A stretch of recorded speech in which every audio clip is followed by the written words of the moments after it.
Savez-vous que l'homme n'avait jamais marché sur la Lune et que ces images ont été filmées en studio par Stanley Kubrick himself, un des plus grands cinéastes du XXe siècle? Complot!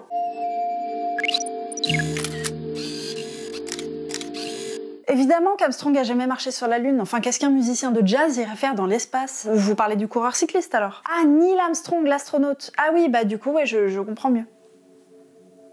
Dans la nuit du 20 au 21 juillet 1969, Neil Armstrong et Buzz, non pas celui-là, je parle de l'original Buzz Aldrin, posent le premier pied sur la Lune. C'est la première fois dans l'histoire qu'on foule autre chose que le sol terrestre. Et ça, si vous voulez mon avis, c'est un petit pas pour l'homme, un grand pas pour l'humanité.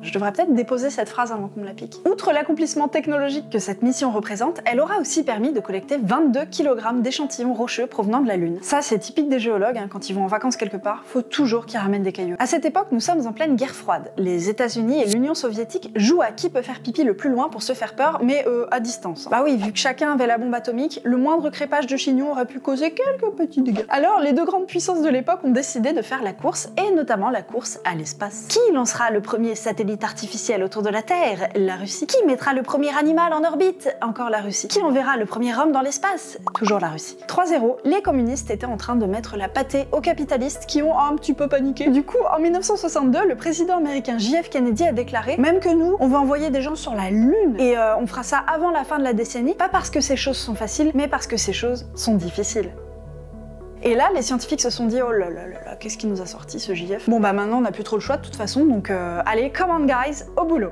Et c'est ainsi que 7 ans plus tard décollaient nos premiers touristes lunaires lors de la mission Apollo 11. Même si Wallace et Gromit l'avaient fait bien avant eux, on les oublie toujours ceux-là, comme par hasard. Du coup, bon, je comprends un peu les complotistes qui affirment qu'on n'a jamais posé le pied sur la Lune, parce que passer de se faire mettre une raclée intergalactique à envoyer des hommes vers l'infini et au-delà en moins de 10 ans, il y a de quoi en surprendre plus d'un, même si on est les États-Unis tout puissants. C'était plus facile pour eux de louer un studio télé, de saupoudrer un peu de farine sur le sol, là, d'allumer quelques spots à fond et de ralentir les films pour faire comme si nos acteurs dansaient sous une gravité réduite. Ce serait vraiment le plus beau chef-d'œuvre de Stanley Kubrick. D'après cette théorie, le célèbre cinéaste américain aurait aidé la NASA en tournant l'alunissage parce qu'en échange, la NASA lui aurait fourni des technologies pour qu'il tourne son film de science-fiction 2001, l'Odyssée de l'espace. Et puis, regardez-moi ce drapeau qui flotte là alors qu'il n'y a même pas d'air sur la Lune. J'en suis convaincue, les Américains ont monté cette duperie de toutes pièces pour faire croire qu'ils avaient gagné la course à l'espace. Bizarrement, la théorie du complot que je viens de vous présenter n'est pas né en Russie mais aux États-Unis. En 1974 sort un livre intitulé « Nous ne sommes jamais allés sur la Lune, une escroquerie à 30 milliards de dollars ». La thèse de l'auteur est tout simplement que la mission Apollo 11 et les 5 autres missions lunaires qui ont suivi sont des supercheries. L'auteur en question, Bill Kaysing, a travaillé quelques années dans le spatial, il n'a pas de formation scientifique ni en ingénierie, son job était de corriger les fautes d'orthographe dans les publications. Voilà donc qui a lancé cette théorie du complot qui va toujours bon train aujourd'hui. Et j'ai vraiment envie d'y croire, hein, mais il y a quelques petits éléments qui me chiffonnent quand même. Tiens bah le drapeau justement, on vient de le citer le problème. Il n'y a pas d'air sur la Lune, donc pas de vent. Donc le drapeau aurait dû être tout flagada, on n'aurait pas vu ce qu'il y avait dessus. Ils auraient pu accrocher un vieux slip à la place, ça aurait fait le même effet. Et ça c'est un peu ballot pour les États-Unis qui voulaient bien qu'on voit que c'était eux les plus forts. Imaginez, vous venez d'achever la peinture de votre vie et vous vous foirez sur la signature, ça la fout mal. Mais les scientifiques sont des gens très malins. Pour pallier ce léger souci, ils ont renforcé la toile du drapeau avec des fils de fer et l'ont monté sur une barre de maintien horizontale pour qu'il tienne droit sans la moindre brise. Mais alors, s'il n'y a pas de vent,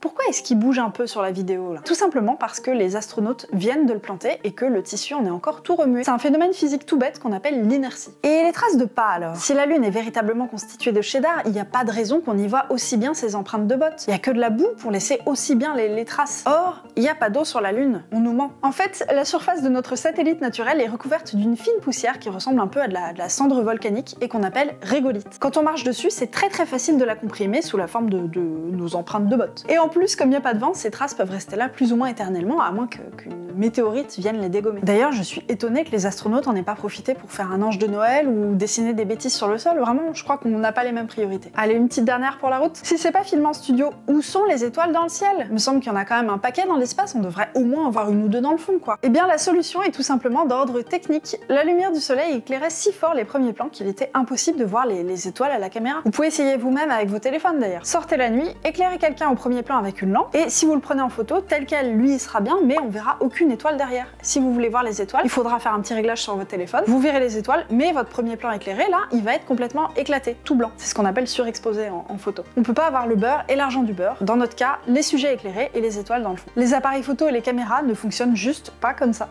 Donc voilà pour ça. Cela dit, il reste encore une terrible zone d'ombre à cette théorie du complot. Elle ne dit pas si Tintin et Milou ont eux véritablement foulé le régolithe. Si vous avez des pistes, n'hésitez pas à m'en faire part, je n'endors plus la nuit.